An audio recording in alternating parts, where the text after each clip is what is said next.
YouTube, my ban list review is here, and it stopped here. I'm going to give you all a review. Oh my gosh, we have no sound. Of the ban list. Now, I am currently grinding for gems for the new box. If you do not want to miss my new box stream, we are going to be climbing. What's the deck? Oh, we are going to be climbing the new PKs with the new skill, the King of Games. So if you do not want to miss that, make sure you follow me on twitch.tv/Sean Matrai. I will be live streaming that, so do not miss it. Likely we will be doing a raid laptor climb also. So make sure you are followed here, so that way you don't miss any of the content. Okay. Anyway, on to the next portion of our content here. Alright, ban list review, and the box review will be in a separate video. But we're going to go over the ban list.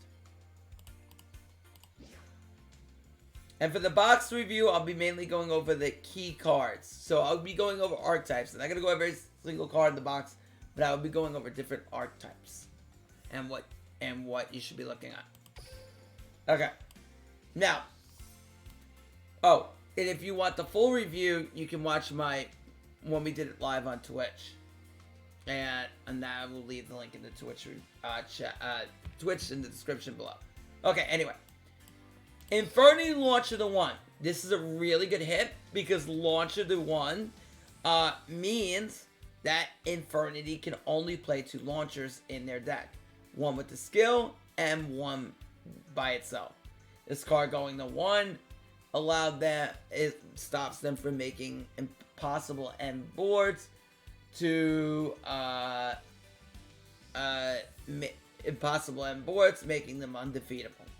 You know, trishing 2 cards out of your hand, ending on 2 to 3 disruptions generally was not fair and gave your opponent 0 interaction. So, this deck being gone, very good. So, Infernity, bye-bye. Moray agreed. This card is a good hit as well because water decks used to run 3 copies of this. So, if you didn't know, you would play a water deck and you would run 3 of this to be able to shuffle in cards like your infantries or your dead waters like your Biscund and stuff like that into your deck to be able to draw into your Dragoons and your Teuses to be able to combo up. But now this card's going to 1 to limit the draw power. So like I said, 2 really good hits. Water and Infernity are more, I don't want to say rogue, but they're kind of like, yeah, I would say high-end rogue. I don't think they need to get hit as hard as they did. Water. Infernity is a good hit. I wanted to see Infernity get hit because it was really annoying to go up against in a serious environment. And it was one of those decks that they just went first. They just auto-won the duel. So, there's that. Alright. Salaman Great Balinx. Balinx is a very good hit for Salad Coat Talker.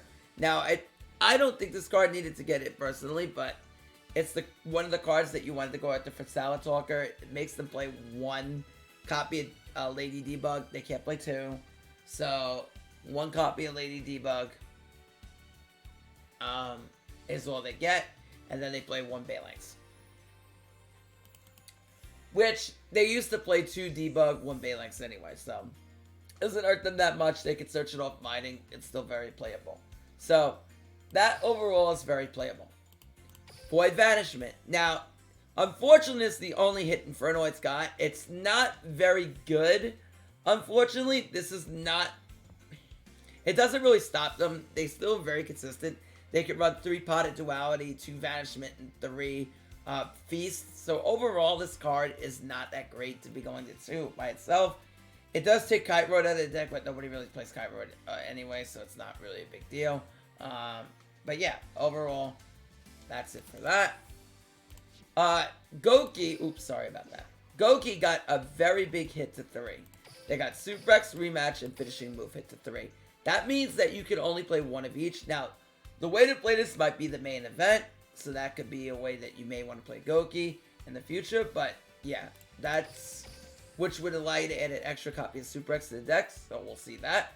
But Rematch and Finishing Move, you will only be able to play 1 of each.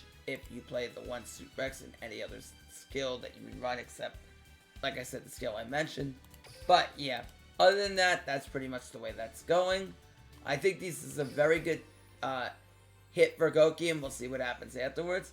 Mekks Knights, they got I think the hit I wanted to see the most, which I predicted. If you watched my prediction video, did I not say Blue Sky and Memories to 3? I did, and here you go. Blue Sky and Memories to 3. This is what I wanted to see get hit, because this will take all the Limit 3 traps in the deck. No more Compulse, no more Crackdown, no more, what's the card? No more IDP. So they can't run any of that. Also, it does restrict them from playing 3 copies of Memories. Now it's down to 2. And potentially 1 Blue Sky, which gets the consistency in the deck, which I thought the deck was too consistent for what it did. So, very good hits to Mekks Knights. I'm very happy. No longer on the list, Alistair. Now you can play Element Saber Invoker. You know, like I said, Palace and Alistair coming off the list.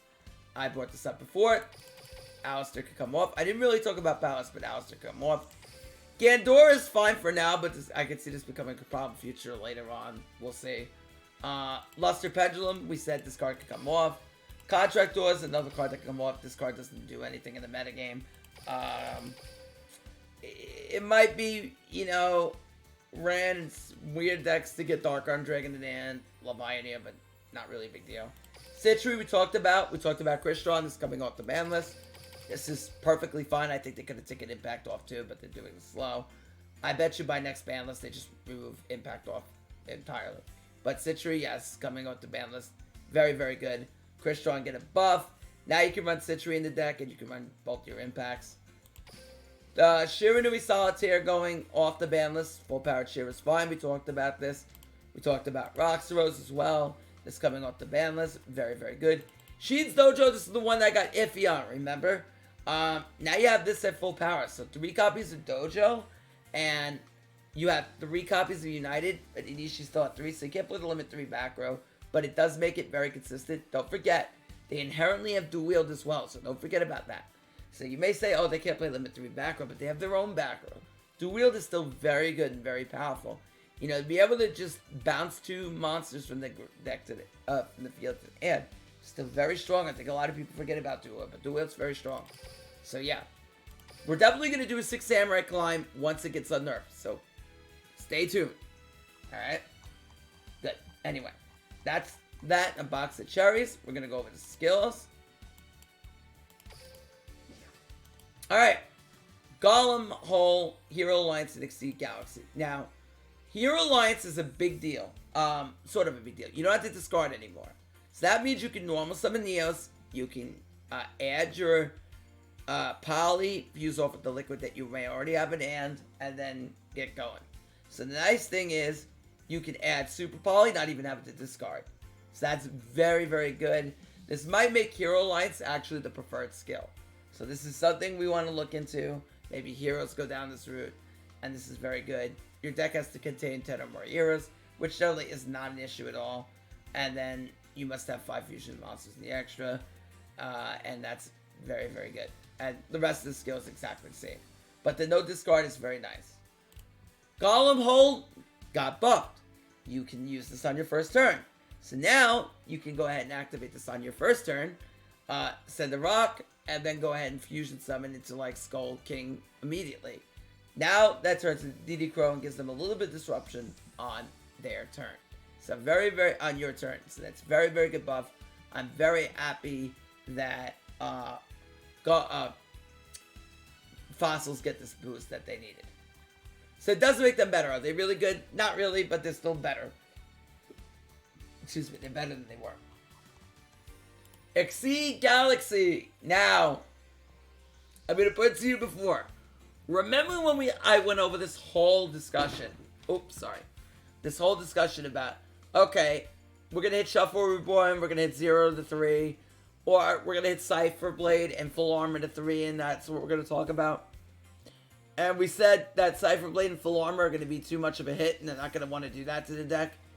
I was dead wrong. They murdered Galaxy Eyes. Galaxy Eyes is really hit harder than I put it at. Okay, and I said this can sometimes Konami can hit decks harder than I even predict. And they did. Photon Lord's out of the game. So, the skill now reads, you add a Neo Galaxize from outside the deck to the action deck. And if you need summon Neo Galaxize this turn, use each effect once per turn, then it's the same other skill. You can use Galaxy Eyes, Photon, Dragon's Material for one time only. They really hammered the skill. Yeah, so no more Photon Lord in the deck. So this is a huge hit to Galaxy Eyes, probably kills off the deck automatically. I think the deck is dead. I think it's a turn 2 random sack now, and I don't think it's good anymore. So, you know, that's pretty much that. So Photon players or Photon haters, you're either going to rejoice or you're going to be furious. One way or another, someone's mad here. But yeah, that's going to be my ban list review. Overall, I think it's about a solid 8 out of 10. I think the fact that they didn't hit Infernoids enough, that's a big reason why I won't go higher. I think they did a good job on the list. I don't think it's great. I think they did a good job. But yeah, box review is coming. These might get released very simultaneously. We're going to be opening up the box tomorrow on stream, so make sure you are followed, like, and do whatever. And follow me on YouTube, like, comment, subscribe over here. Excuse me. Follow me on Twitch, like, comment, subscribe on YouTube. Yeah, we are going to be climbing the cog with Phantom Knights, and I think it's going to be a really, really good climb, and it's going to be very, very representative of top tier decks. So if you want to learn the deck, you want to see the deck in action, make sure you are followed, because we will be going into this box hard. So there you go. All right, ban list video is done. Bye YouTube. I'll see you for the box review.